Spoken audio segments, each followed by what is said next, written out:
बेटा, dissolution of a partnership firm. Dissolution का मतलब तो हमें मालूम है कि खत्म हो जाना, डिसॉल्व हो जाना मतलब खत्म हो जाना। एक होता है dissolution of partnership. Dissolution of partnership का मतलब होता है कि पार्टनरशिप का जो एग्रीमेंट था वो डिसॉल्व हो गया। पार्टनरशिप क्या होता है? पार्टनरशिप की डेफिनेशन हम सबको याद है, it is an agreement between two और मोर पर्सन। तो partnership is nothing but an agreement. तो अगर एग्रीमेंट डिसॉल्व होता है, एग्रीमेंट बेटा किसी भी कारण से डिसॉल्व हो सकता है, कोई छोटे से कारण से भी डिसॉल्व हो सकता है। प्रॉफिट शेयरिंग रेशियो चेंज हो गई, एग्रीमेंट डिसॉल्व, पहले वाला नया वाला बनेगा, तो वहां पार्टनरशिप डिसॉल्व हो गई। कोई पुराना पार्टनर चला गया, पार्टनरशिप डिसॉल्व हो गई। कोई नया पार्टनर आ गया, पार्टनरशिप डिसॉल्व हो गई। तो पार्टनरशिप डिसॉल्व तो कभी भी हो सकती है क्योंकि उसमें एग्रीमेंट डिसॉल्व होना है सिर्फ। लेकिन पार्टनरशिप फर्म का डिसॉल्व होने का मतलब है कि पूरी की पूरी फर्म का बिजनेस जो है वो बंद हो गया, अब बिजनेस नहीं चलेगा। अब बिजनेस नहीं चलेगा। नॉर्मली ऐसा कब होता है? जब पार्टनर्स के बीच में या तो कोई झगड़ा हो गया, या नहीं हमारा टर्म नहीं बन रहा, या बिजनेस लॉसेस में चल रहा है। कई कारण हो सकते हैं पार्टनरशिप डिसॉल्व। कोर्ट ने ऑर्डर कर दिया कि भाई तुम लोग लीगल काम नहीं कर रहे हो, डिसॉल्व द बिजनेस। अब पार्टनरशिप जो डिसॉल्व हो रही है फर्म, उसमें होगा क्या? जब फर्म ही डिसॉल्व हो रही है तो फर्म के जितने एसेट्स हैं वो बेच दो, लाइबिलिटीज को पे कर दो। यही होगा ना बेटा। बिजनेस जब बंद होगा एट दी एंड, आप भी सोच के देखो कि आप कोई बिजनेस कर रहे हो, है ना। फॉर एग्जाम्पल आपने एक छोले भटूरे की रेडी लगाई है बेटा, भगवान करे लगे, आपने छोले भटूरे की रेडी लगाई है बेटा, रेडी बंद करने का टाइम आ गया। शाम की बात नहीं कर रहा हूं, रेडी फाइनली बंद करने का टाइम। अब रेडी जब फाइनली बंद करनी है तो बेटा जिससे आटा खरीदा था उसको पैसे दे दो, जिससे छोले खरीदे थे उसको पैसे दे दो, है ना। जो जिससे जिससे जो जो खरीदा था उसको पैसे दो, और अपना वो जो सारा टीन टब्बर है सब बेचो, और बेच के जो पैसे आएंगे, जो बच जाएंगे तो ठीक है, नहीं तो खत्म, छुट्टी हो जाएगी। तो यहां पर हम वही करने वाले हैं। हमारी बिजनेस की पार्टनरशिप फर्म की जो बिजनेस डिसॉल्व होएगा तो हम 3 अकाउंट्स हम बनाएंगे। 3 अकाउंट्स कौन कौन से बनाएंगे? एक रियलाइजेशन अकाउंट बनाएंगे, एक पार्टनर्स कैपिटल और एक कैश। इसमें बैलेंस शीट नहीं बनेगी। क्यों? क्योंकि सारे एसेट्स बिक गए, लाइबिलिटीज पे ऑफ हो गई, तो बैलेंस शीट किसके लिए बनेगी? जब एसेट लाइबिलिटी नहीं होंगे घर में तो आप बैलेंस शीट बनाओगे किसकी? तो बैलेंस शीट नहीं बनेगी। तो सबसे पहला अकाउंट बनेगा आपका रियलाइजेशन अकाउंट। आपके पास क्वेश्चन में क्या दिया होगा बेटा? Balance sheet. बैलेंस शीट दी होगी, आप उस बैलेंस शीट से क्रॉस ट्रांसफर करोगे एसेट्स और लाइबिलिटीज। सबसे इंपॉर्टेंट पॉइंट यही समझने वाला है, यहां लाइबिलिटी और यहां एसेट्स। एसेट्स को यहां लाओगे, लाइबिलिटीज को यहां लाओगे, सारी की सारी ये दुकान सजा दोगे आप एसेट्स और लाइबिलिटीज। मगर समझने की बात यहां पर यह है कि कौन से एसेट्स आएंगे और कौन से एसेट्स नहीं आएंगे, है ना। अगर मुझे यही पता चल जाए कि कौन से एसेट्स ट्रांसफर करने हैं, मेरी आधी समस्या हल हो जाएगी। तो मैंने यहां पर लिखा है सारे एसेट्स ट्रांसफर करने except cash, bank, fictitious assets. बेटा जो एसेट आप बेच नहीं सकते ना, या बिक नहीं सकते जो एसेट, उनको मत लाना। आपने देखा है किसी को कैश बेचते हुए कि दुकान लगाई है, मैं 500 का नोट बेच रहा हूं। कैसे दिया भाई साहब 500 का नोट? 250 रुपए किलो। तो कोई कैश नहीं बेचता, बैंक बैलेंस नहीं बिकता, ना ही फिक्टिशियस एसेट्स बिकते हैं। बेटा एसेट साइड पर कुछ ऐसे एसेट्स होते हैं जो एसेट्स बिकने लायक नहीं होते, जैसे P&L अकाउंट का debit balance, preliminary expenses, advertisement suspense account, miscellaneous expenditure, ये एसेट साइड पर होते हैं मगर बिकते नहीं हैं। गुडविल अब बिकेगी। आपने जैसे पहले पार्टनरशिप में किया है, भले वो एडमिशन में किया है, रिटायरमेंट में किया है, तो आपने गुडविल को ट्रीट किया है, पुरानी रेशो, नई ratio, gaining ratio, sacrificing. Goodwill में अब नहीं होगा। Goodwill will be sold like any other normal asset. जैसे कोई और एसेट होता है वैसे ही गुडविल भी यहां पर आएगी। Goodwill is just an intangible asset, it is not fictitious. आपने बचपन में पढ़ा भी है, all fictitious assets are intangible, but all intangible assets are not fictitious. कहने का मतलब है गुडविल, पेटेंट्स, ट्रेडमार्क, ये सब इंटैंजिबल तो हैं, इनको आप छू नहीं सकते, देख नहीं सकते, मगर फिक्टिशियस नहीं है, यानी बिक सकते हैं ये, इनकी कोई ना कोई बिकाऊ वैल्यू है। तो गुडविल बिकेगी, पेटेंट्स बिकेंगे, ट्रेडमार्क बिकेगा, ठीक है।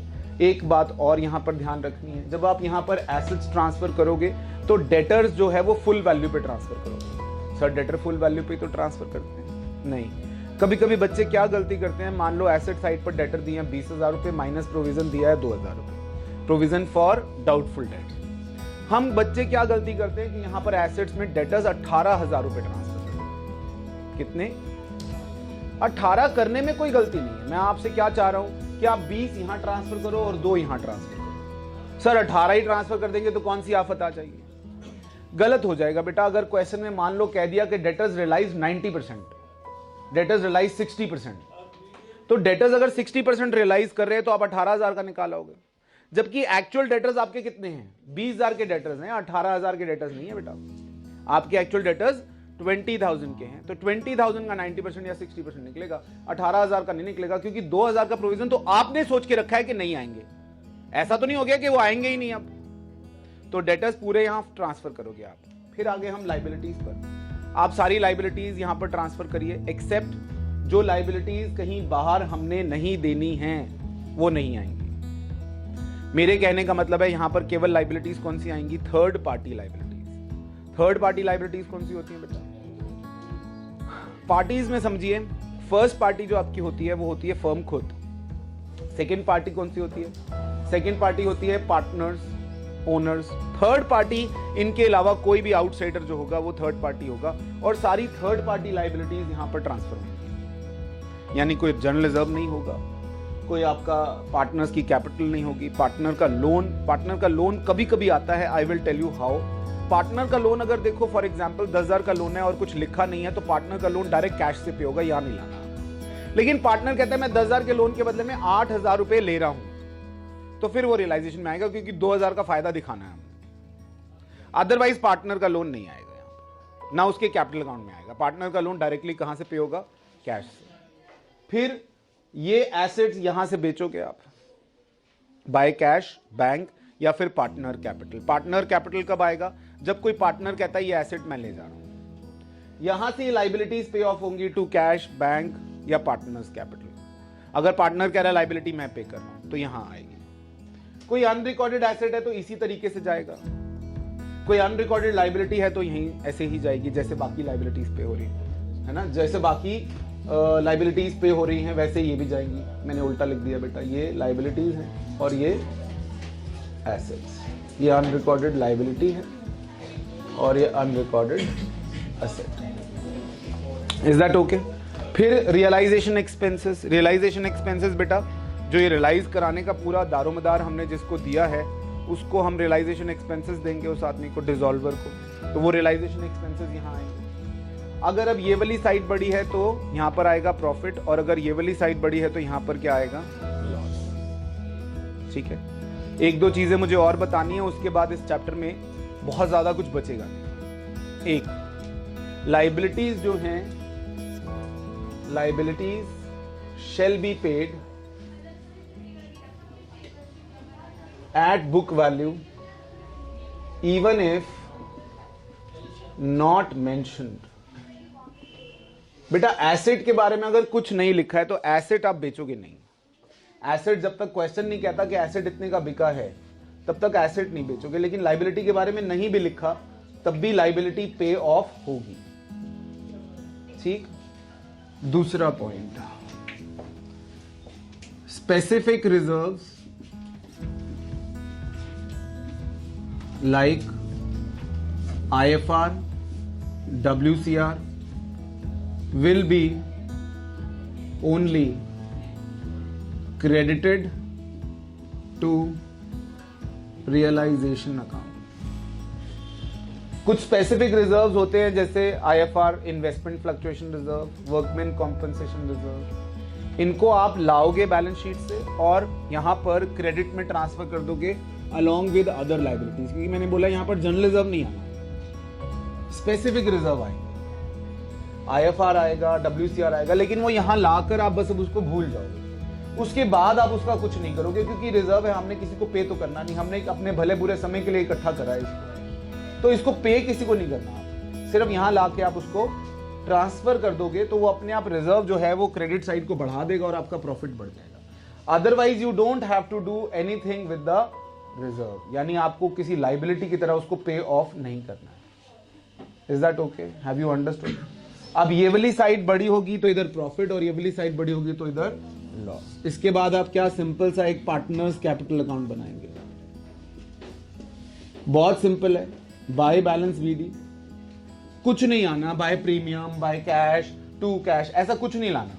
रिटायरमेंट और डेथ की तरह ना गुडविल की ट्रीटमेंट है ना कुछ है ही नहीं। बस आप यहां पर अगर कोई जनरल रिजर्व है वो ले आइए, P&L का क्रेडिट बैलेंस है तो वो ले आइए, P&L का डेबिट बैलेंस है तो वो ले आइए, रियलाइजेशन का प्रॉफिट लाइए और रियलाइजेशन का लॉस लाइए।